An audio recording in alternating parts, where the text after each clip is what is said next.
Número 1. La infancia de un capo de la droga. Pablo Escobar Gaviria, o el Patrón, como fue conocido durante una buena parte de su vida adulta, vino al mundo el 1 de diciembre de 1949 en Río Negro, un pequeño pueblo a menos de 40 kilómetros de Medellín, Colombia.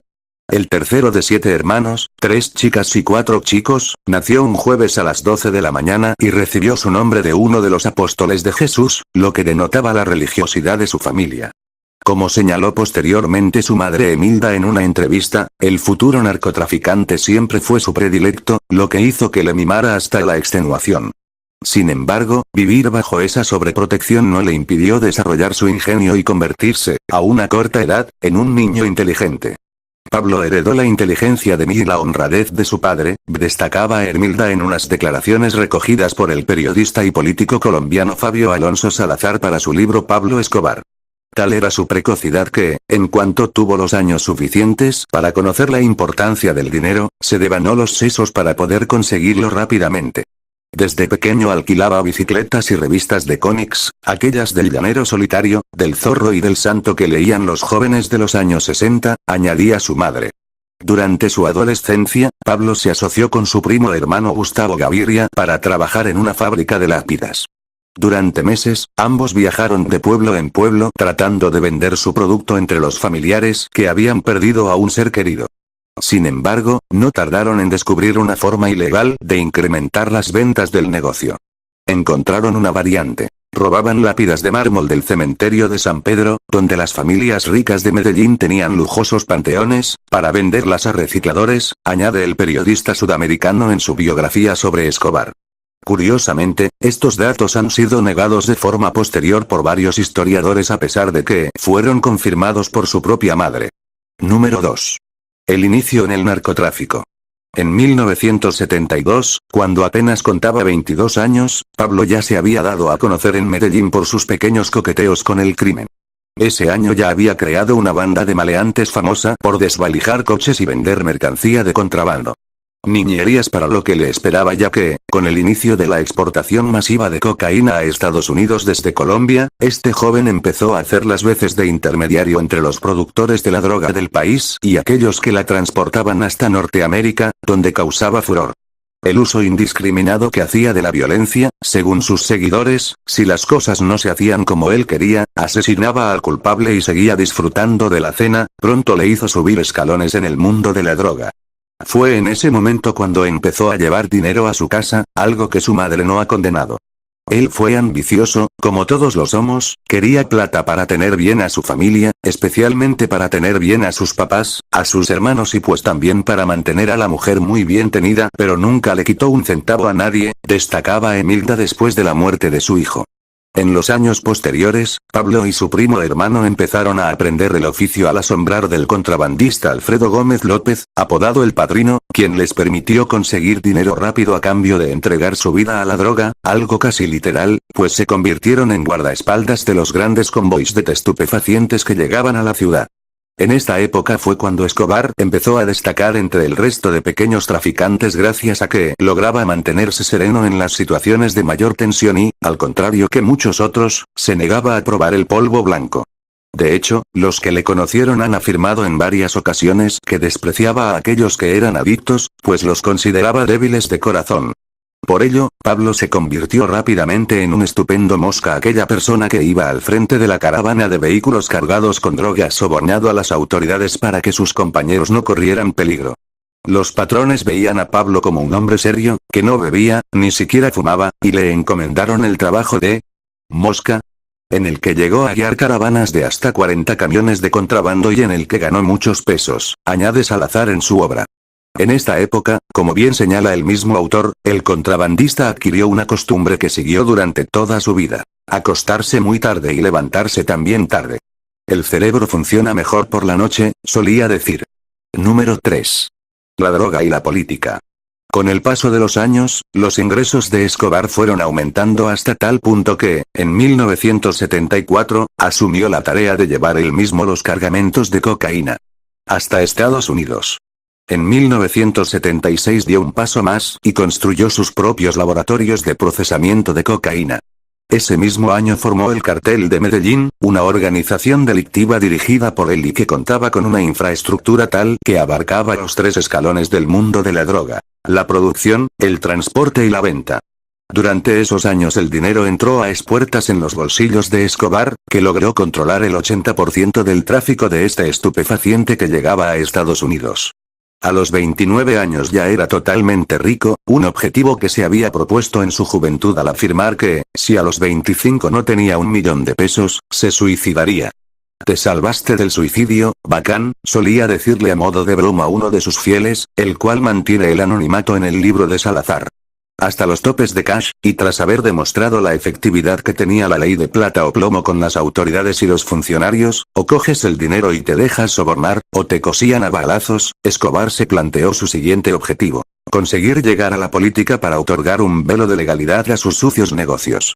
Para ello, Pablo trató de ganarse el voto del pueblo de múltiples formas, ya fuera construyendo más de 100 campos de fútbol en los distritos más desfavorecidos, o edificando un barrio para las clases bajas de la región que fue conocido como Medellín sin tugurios. Todo pagado con dinero de la cocaína. Un ejemplo de la cantidad de dinero que se gastaba en contentar a los ciudadanos pudo verse en uno de los barrios más pobres de la región.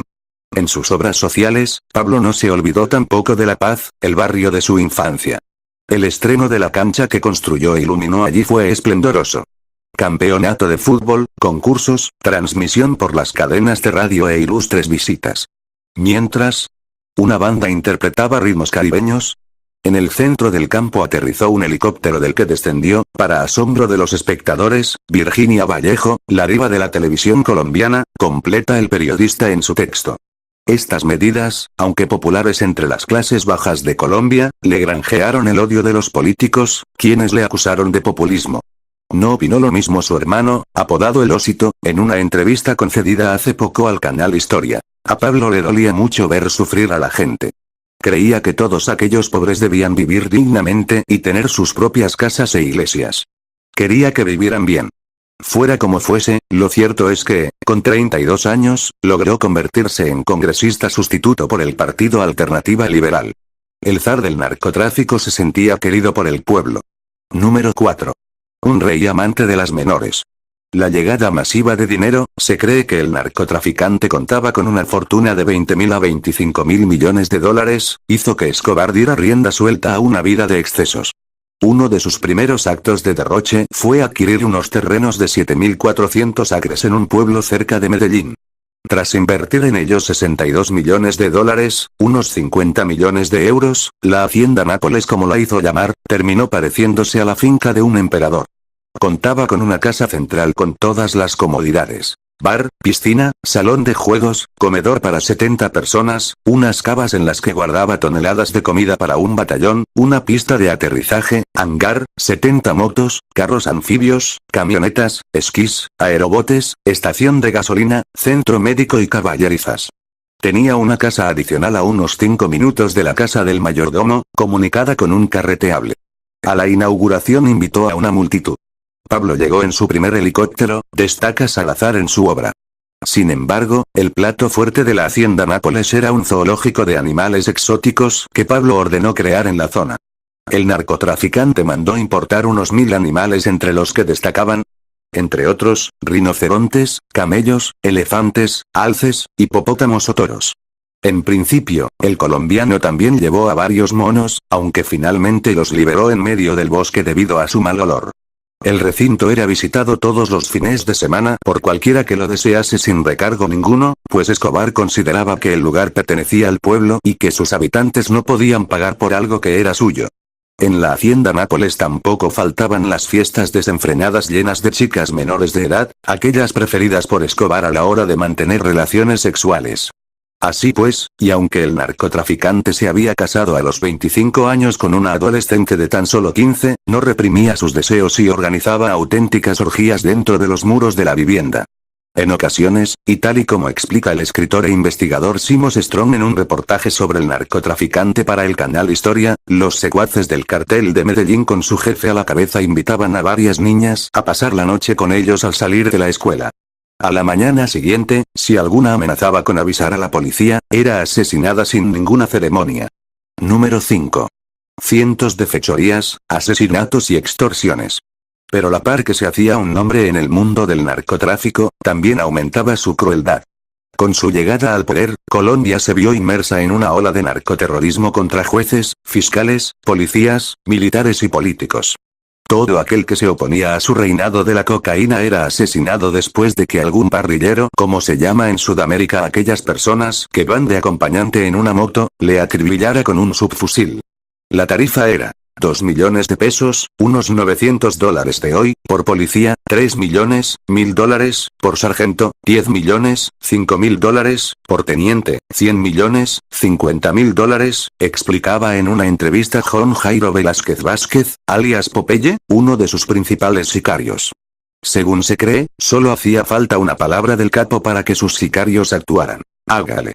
Con este término, la maquinaria del cartel se ponía en marcha hasta que el intercepto acababa en una caja de pino, una práctica que se acrecentó cuando Escobar fue expulsado de la política. ¿La causa? El ministro de Justicia colombiano Rodrigo Larra Bonilla logró demostrar su relación directa con el narcotráfico y que se financiaba a través de la droga. Por desgracia, la persecución que ese hombre hizo de El Patrón le costó la vida en 1984, año en que murió ametrallado dentro de su coche. Algo tristemente similar le sucedió a Guillermo Cano Izaza, el director del periódico El Espectador, cuando, en 1986, fue asesinado frente a la sede de su diario por hacer públicos los turbios negocios de Escobar. Posteriormente, unos 3 años después, el rotativo volvió a ser atacado, aunque, en esta ocasión, con 135 kilos de explosivo que destrozaron una buena parte de su edificio principal. El artefacto, como solía suceder en el caso del narcotraficante, estaba elaborada a base de dinamita, una sustancia que él consideraba la bomba atómica de los pobres.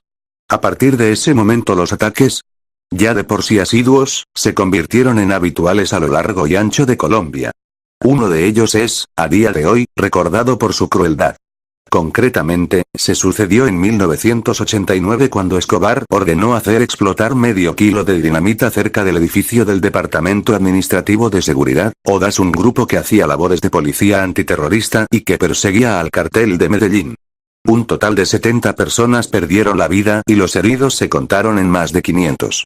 Ese mismo año, El Patrón hizo saltar por los aires en pleno vuelo un avión de Avianca al creer que en él viajaba el candidato a la presidencia César Gaviria, quien se había quedado finalmente en tierra. Perdieron la vida 110 personas. Durante su etapa al frente del cartel, la justicia le atribuyó la autoría, directa o indirecta, de más de 10.000 personas, cifra que le hizo ganarse multitud de apelativos desagradables entre sus enemigos. La DEA, Departamento Estadounidense Antidroga, le define como el mayor criminal de la historia. En Colombia, el general Miguel Zarza, su archienemigo, que le persiguió de manera sistemática e implacable, contra quien Pablo hizo estallar 2 cargas apocalípticas de dinamita, le describe como un hombre excepcional, una de esas personas que la naturaleza produce cada siglo entre millones, que desperdició su vida haciendo el mal. Completa el periodista colombiano en su obra. Número 6. Encerrado en su propia cárcel. Sin embargo, sus malas artes terminaron condenándole a prisión. Concretamente, todo comenzó en 1979 cuando Estados Unidos solicitó que los criminales colombianos que habían actuado en sus fronteras fueran extraditados y juzgados en su país. A pesar de que la norma se aceptó en principio, la gran ola de atentados perpetrados posteriormente por El Patrón hizo recular al gobierno sudamericano. Sin más remedio para cortar las decenas de muertes que se estaban sucediendo, el presidente llegó a un acuerdo con Pablo. Solo revocarían la ley si él se entregaba a las autoridades locales y acababa entre rejas. El capo aceptó, aunque puso una condición: la prisión sería construida por él. El acuerdo se materializó el 19 de junio de 1991, día en que Pablo Escobar entró a la catedral.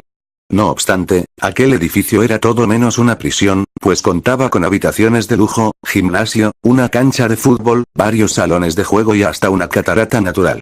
Tampoco se podía decir que el narcotraficante estuviera confinado allí, pues salía y entraba a placer, además de celebrar todas las noches fiestas y orgías en su interior.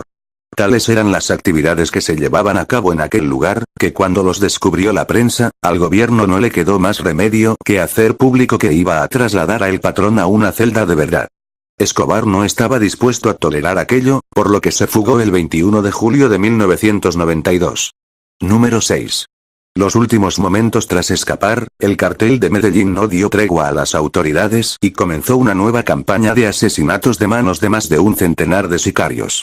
Pero el final de Escobar estaba cerca, y el propio narcotraficante lo sabía. Todo debía a que el gobierno había creado un grupo especial con más de 500 hombres, el bloque de búsqueda, para encontrar y acabar con su vida. En los siguientes meses, esta unidad mantuvo bajo una estrecha vigilancia a Escobar.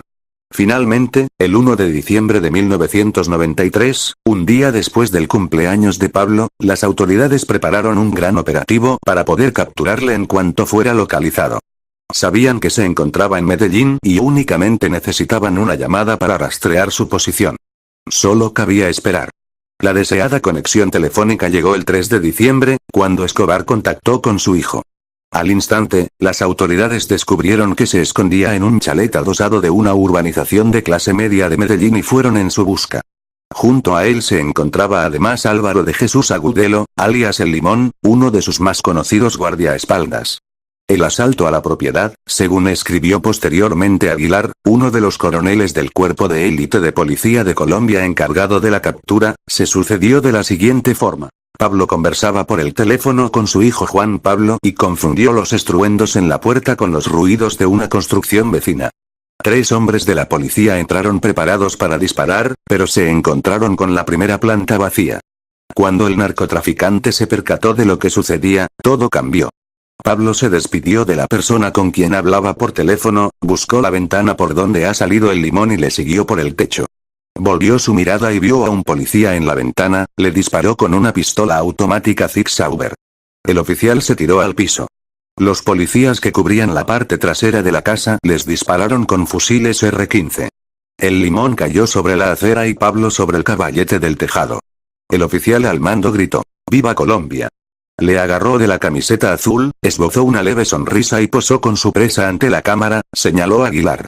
Finalmente, había fallecido Pablo Escobar Gaviria, al que, en los días siguientes.